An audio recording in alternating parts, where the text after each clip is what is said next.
नमस्कार दोस्तों, आप देख रहे हैं एक भारत डेली और आपके साथ मैं हूं राम बाबू गौतम। इस बार के विधानसभा चुनाव में मुस्लिम और दलित वोटर जो है वो बहुत बेहतरीन और बहुत दिलचस्प और बहुत ही चुनावी मोड़ को दिशा देने वाला जो है इस बार उनका जो उनकी भूमिका होने वाली है। दलित वोटों में बिखराव बहुत ज्यादा हो चुका है और कांग्रेस पार्टी के साथ, बीजेपी के साथ, समाजवादी पार्टी के साथ ये वोट बहुत हद तक बिखर चुका है। बहुजन समाज पार्टी के पास जाटो वोटर के साथ साथ अभी दूसरी दलितों की कुछ जातियों का वोट बचा हुआ है। लेकिन अब बहुजन समाज पार्टी की कोशिश होगी कि ये जो दलितों का बिखरा हुआ वोट है इसको समेट करके बहुजन समाज पार्टी के बैनर तले इकट्ठा किया जाए। ये बहुजन समाज पार्टी की कोशिश है और इस कोशिश में बहुजन समाज पार्टी काफी हद तक सफल होती हुई दिखाई भी दे रही है। दूसरा, दलितों की वो जातियां जो कुछ अच्छा होने की उम्मीद में दूसरी पार्टियों के पाले में चली गई थी, अब उनको भी एहसास हो गया है कि दरअसल जो असली फायदा है, जो सही मुनाफा है, जो समाज का सर्वोपरि हित है, वो बहुजन समाज पार्टी के ही बैनर तले है। इसलिए अब दूसरी जातियों को करीब 12-13 साल सत्ता से दूर होते हुए अनुसूचित जातियों को हो चुके हैं। इसलिए दूसरी पार्टियों में किस तरीके से उनको कितना नफा नुकसान हुआ है इसका भी उनके पास अब अनुभव हो चुका है। तो अनुसूचित जातियां बसपा के बैनर के तले आ जाएंगी, इसमें कोई बड़ी बात नहीं है। भाईचारा कमेटियां बहुजन समाज पार्टी ने पहले से बना रखी हैं। अब दूसरी सबसे बड़ी बात यह है कि मुस्लिम वोट किधर जाएगा। मुस्लिम वोट जो कि कांग्रेस पार्टी और समाजवादी पार्टी का वोटर कहा जाता है, लेकिन कभी कभी वो बसपा को भी वोट देता है। कई सीटों पर बसपा को खुल करके पूरी संख्या में भी मुस्लिमों को वोट पड़ता है।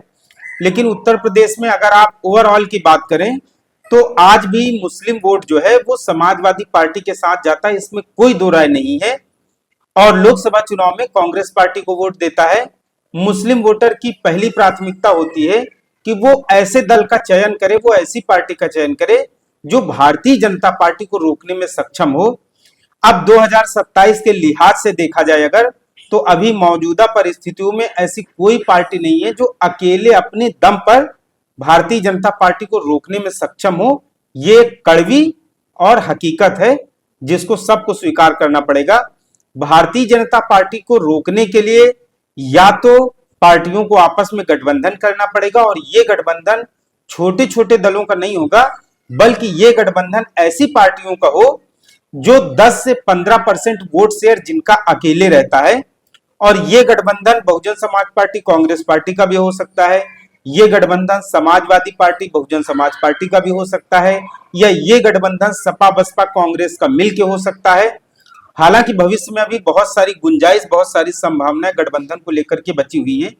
लेकिन मुस्लिम वोट को अपने पाले में करने के लिए जिस तरीके से बहन जी ने दांव चला है, जिस तरीके से बहन जी ने मुस्लिमों की आवाज उठाई है, और वक्फ बोर्ड बिल को लेकर के जिस तरीके से बसपा ने अपना स्टैंड दिखाया है, बहन जी ने अपना स्टैंड क्लियर किया है, उससे मुस्लिम समाज को कम से कम इतना तो आभास हो गया है कि लोकसभा चुनाव में जिन पार्टियों को उन्होंने अपना पूरा 95% वोट दिया, 100% वोट दिया, वो पार्टियां आज उनके मुद्दों पर सड़क पर दिखाई नहीं दे रही हैं।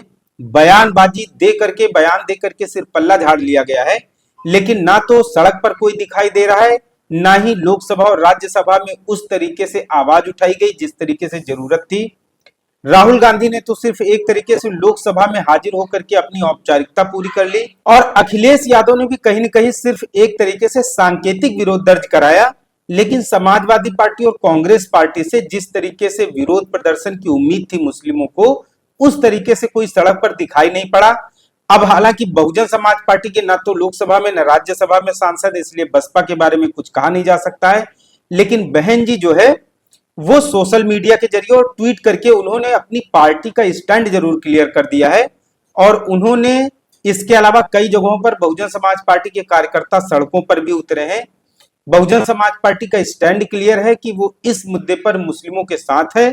और इसके अलावा बहन जी ने जो है वक्फ बोर्ड संशोधन बिल को, अभी इस कानून को स्थगित करने तक की मांग कर दी है, और उन्होंने कहा है कि अगर मुस्लिमों के साथ कहीं पर भी कोई भेदभाव या कहीं पर उनके साथ कोई गलत ज्यादती होती है तो बहुजन समाज पार्टी इन चीजों को लेकर के सड़कों पर भी उतरेगी।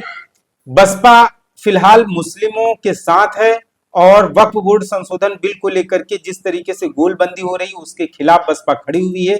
शायद मुस्लिम समाज के लोग, मुस्लिम जो अल्पसंख्यक लोग हैं, वो इन सब चीजों को देख रहे होंगे, वो इन सब चीजों को समझ रहे होंगे कि कौन सी पार्टी उनके मुद्दों को लेकर के किस तरीके से, कौन से दल बच के निकल रहे हैं और कौन से दल सामने से लड़ाई लड़ रहे हैं, डट कर खड़े हैं। इन सब चीजों को लेकर के बहन जी ने एक ट्वीट किया है, बहुत दिलचस्प ट्वीट है, वो आपको भी देखना चाहिए कि बहन जी ने वक्फ बोर्ड को लेकर के मुस्लिमों के साथ खड़ी है बहुजन समाज पार्टी, और इसमें कोई दो राय नहीं है कि बसपा कोई नरम रुख नहीं है या बीएसपी सिर्फ और सिर्फ दिखावे के लिए ऐसा कर रही हो या फिर बहुजन समाज पार्टी सांकेतिक रूप से समर्थन दे रही हो, ऐसा बिल्कुल नहीं है। बहुजन समाज पार्टी का स्टैंड एकदम क्लियर है कि वो इस मामले में अल्पसंख्यकों के साथ है, अल्पसंख्यकों के हितों का की अनदेखी ना होने पाए, उनका शोषण ना होने पाए, इसलिए बहुजन समाज पार्टी की तरफ से एकदम क्लियर स्टैंड किया गया है। तो फिलहाल बहन जी ने जो ट्वीट किया है, उस ट्वीट में उन्होंने लिखा है कि वक्फ संशोधन बिल पर लोकसभा में हुई लंबी चर्चा में नेता प्रतिपक्ष द्वारा कुछ नहीं बोलना, अर्थात सीएए की तरह संविधान उल्लंघन का मामला होने के विपक्ष के आरोप के बावजूद इनका चुप्पी साधे रहना ये क्या उचित है। इसे लेकर मुस्लिम समाज में आक्रोश व इनके इंडिया गठबंधन में भी बेचैनी स्वाभाविक है। वैसे भी देश में बहुजनों के हित, कल्याण एवं सरकारी नौकरी व शिक्षा आदि में इन वर्गों के आरक्षण के अधिकार को निष्प्रभावी व निष्क्रिय बनाकर इन्हें वंचित बनाए रखने के मामले में कांग्रेस, भाजपा आदि ये पार्टियां बराबर की दोषी हैं। धार्मिक अल्पसंख्यकों को भी इनके छलावे से बचना बहुत जरूरी है। इनके ऐसे रवैये के कारण उत्तर प्रदेश में भी बहुजनों की स्थिति हर मामले में काफी बदहाल व त्रस्त है, जबकि भाजपाइयों को कानून हाथ में लेने की छूट है। साथ ही बिजली व अन्य सरकारी विभागों में बढ़ते हुए निजीकरण से हालात चिंतनीय है। सरकार जन कल्याण का संवैधानिक दायित्व निभाए। तो बहुत सारी चीजें इन्होंने कही है इसमें बहन जी ने। पहली बात तो इंडिया गठबंधन में जो अनुसूचित जातियों और बहुजनों का वोट लेने के लिए जो नैरेटिव सेट किया गया था, और उसके बाद जब जब मुद्दा आया है अनुसूचित जातियों के हितों के टकराव का, तब तक खामोशी से निकल लेना इंडिया गठबंधन का, उस पर भी बहन जी ने सवाल उठाए हैं। इन सब के अलावा जो वक्फ बोर्ड संशोधन बिल को लेकर के खामोशी दिखाई गई है विपक्ष की तरफ से, उस पर भी बहन जी ने खरी खोटी सुनाई है। तीसरी बात है, आप सबको पता है कि उत्तर प्रदेश में बिजली विभाग में निजीकरण को लेकर के बहुत बड़े स्तर पर विरोध हो रहा है, उसको लेकर के बहन जी ने योगी सरकार को चिताया है। तो फिलहाल बहुजन समाज पार्टी सत्ता पक्ष से सामने से टकराव की स्थिति में आ गई है। बहुजन समाज पार्टी की तरफ से भारतीय जनता पार्टी जो फैसले ले रही है, उन फैसलों का बहुत कड़े तरीके से विरोध जताया जा रहा है। विपक्ष या विरोधी पार्टियां भले ही बहुजन समाज पार्टी को बी टीम कहकर के बदनाम करें, लेकिन जो हकीकत है, जो जमीन से जुड़े हुए मुद्दे हैं, जिन पर बहुजन समाज पार्टी भारतीय जनता पार्टी से आमने सामने की टकराव की स्थिति में है, वो सब साबित करती हैं कि 2027 को लेकर के इस बार बहुजन समाज पार्टी ने एक ठोस रणनीति अपनाई है, और उसकी रणनीति का ही ये नतीजा है कि बहन जी हर मुद्दे पर भारतीय जनता पार्टी को घेर रही हैं, चाहे वो वक्फ बोर्ड में संशोधन का मामला हो, या फिर अनुसूचित जातियों के हितों से जुड़ा हुआ मामला हो, या फिर उत्तर प्रदेश में बिजली विभाग के निजीकरण का मामला हो। बहन जी ने तो साफ साफ कह दिया है कि अगर इसी तरीके से भाजपा की मनमानी चलती रही तो बहुजन समाज पार्टी सड़कों पर उतरने में भी संकोच नहीं करेगी। मतलब साफ है कि 2027 की विधानसभा चुनाव को लेकर के बीएसपी आर पार के मूड में है। आपको ये वीडियो एनालिसिस कैसी लगी, ये स्टोरी कैसी लगी, कमेंट करके जरूर बताएं। आपसे अपील है, एक भारत डेली को शेयर जरूर करें, सब्सक्राइब जरूर करें। धन्यवाद।